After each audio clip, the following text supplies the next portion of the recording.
Hi అండి, welcome back to Shravani sisters thoughts. అందరూ బాగున్నారా? నేనైతే చాలా బాగున్నాను. మీ అందరూ బాగున్నారు అనుకుంటున్నాను. సో ఈరోజు వీడియో ఏంటంటే ఐస్ క్రీమ్ అనమాట. ఏం లేదండి, సింపుల్గా ఇంట్లో ఉన్న వాటితోనే మన ఐస్ క్రీమ్ రెడీ చేసుకోవచ్చు. దీన్ని కుల్ఫీ చేస్తున్నానండి, మలై కుల్ఫీ చేస్తున్నాను. మీరు కూడా ట్రై చేయండి, చాలా ఈజీ. ఫస్ట్ పాలు పెట్టుకున్నాం కదా, పాలు మరగాలండి, బాగా మరగాలి. మేగడ ఉంటుంది కదండి, మేగడ సైడ్ కంటుకుంటుంది, దీన్ని తీసేసి పాల్లో కలపాలండి. సో ఇలా బాగా పాలు మరగనివ్వాలి. మరుగుతున్నంతసేపు మీరు తిప్పుకోవాలండి, మరి తిప్పుతూనే ఉండక్కర్లేదు. చూడండి, ఇలా పొంగినాయి కదా పాలు. దీంట్లో షుగర్ వేసుకోవాలండి. సో స్వీట్ ఎక్కువ కావాలి మాకు అనుకుంటే బాగా వేసుకోవచ్చు, సమానం కావాలంటే ఇలా వేసుకోండి షుగరు. సో పాలు బట్టి షుగర్ తీసుకోండి.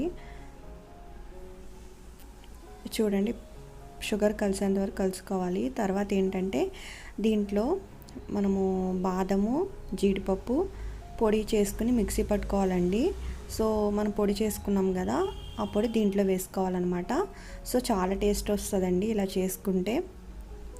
ఇలా వేసుకున్న తర్వాత ఏంటంటే పాలు బాగా మరగనివ్వాలి. మనం వేసుకున్నా కూడా పాలు ఏ కన్సిస్టెన్సీ వచ్చేంత వరకు చూడాలన్నమాట. దీంట్లో కొద్దిగా యాలకుల పొడి కూడా వేసుకోండి, అంటే కొంచెం ఇలా వేసుకుంటే టేస్ట్ బాగుంటుంది అనమాట. ఇవన్నీ మన ఇంట్లో ఉండేవే కాబట్టి మనం బయటికి వెళ్ళి ఏమి కొనుక్కోవాల్సిన అవసరం లేదు. చాలా ఈజీగా మనము కుల్ఫీ ఐస్ క్రీమ్ అనేది రెడీ చేసుకోవచ్చు అనమాట. పాలు ఇలా ఉన్నాయి కదా, ఇంకా మరగాలి, బాగా మరిగేంత వరకు మీరు చూసుకోండి.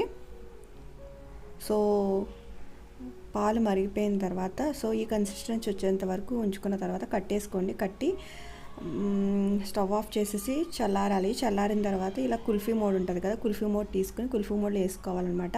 మీకు కుల్ఫీ మోడ్ లేదంటే ఇలా గ్లాస్ కూడా తీసుకోవచ్చు. ఇంట్లో గ్లాస్ తీసుకుని తర్వాత దీంట్లో కవర్ ఇలా పెట్టుకుని, అల్యూమినియం కవర్ పెట్టుకుని తర్వాత ఇలా రబ్బర్ పెట్టుకోవచ్చు. మీకు అల్యూమినియం కవర్ లేకపోతే నార్మల్ కవర్ పెట్టుకోవచ్చు, ఏం కాదు. లేకపోతే టిష్యూ పేపర్ పెట్టుకోవచ్చు. తర్వాత ఏంటంటే ఇలా అక్కడ హోల్ పెట్టుకుని ఐస్ క్రీమ్ స్టిక్ పెట్టుకున్నానండి. సో మీకు ఐస్ క్రీమ్ స్టిక్ లేకపోతే గరిటె కూడా పెట్టుకోవచ్చు, స్పూను పర్వాలేదు. సో మనం ఎలా చేసుకున్నా వస్తుందండి. తర్వాత ఏంటంటే దీన్ని నైట్ అంతా డీప్ ఫ్రిడ్జ్లో పెడితే బాగుంటుంది ఫుల్గా. లేదు అనుకుంటే సరికి 6 అవర్స్ ఫుల్ డీప్ ఫ్రిడ్జ్లో పెడితే బాగుంటుందండి. తర్వాత ఇలా తిప్పుకోవాలి, గ్లాస్ అలా తిప్పుకుని తర్వాత తీసుకుంటే ఐస్ క్రీమ్ వస్తుందన్నమాట. దీని మీద బాదం పొడి వేసుకోండి, చాలా బాగుంటుంది. సో ఐస్ క్రీమ్ ఎంతో ఈజీగా రెడీ అయిపోయిందండి. ఈ వీడియో మీకు ఎలా ఉందో నాకు కామెంట్ చేయండి. అయితే ఎవరికైతే ఐస్ క్రీమ్ చేయలేమనుకున్నామో ఇంట్లో ఉండేవాటి షుగరు, పాలు అలాగే బాదం పొడితో చాలా ఈజీగా మనం ఐస్ క్రీమ్ రెడీ చేసుకోవచ్చు. ఈ వీడియో మీకు నచ్చింది అనుకుంటున్నా. నచ్చితే లైక్ చేయండి, అలాగే షేర్ చేయండి, సబ్స్క్రైబ్ చేయడం మాత్రం మర్చిపోకండి. So thanks for watching. So చూడండి, ఇలా మనము తిప్పుకోవాలి ఈ గ్లాస్తో ఈ ఐస్ క్రీమ్ అనమాట.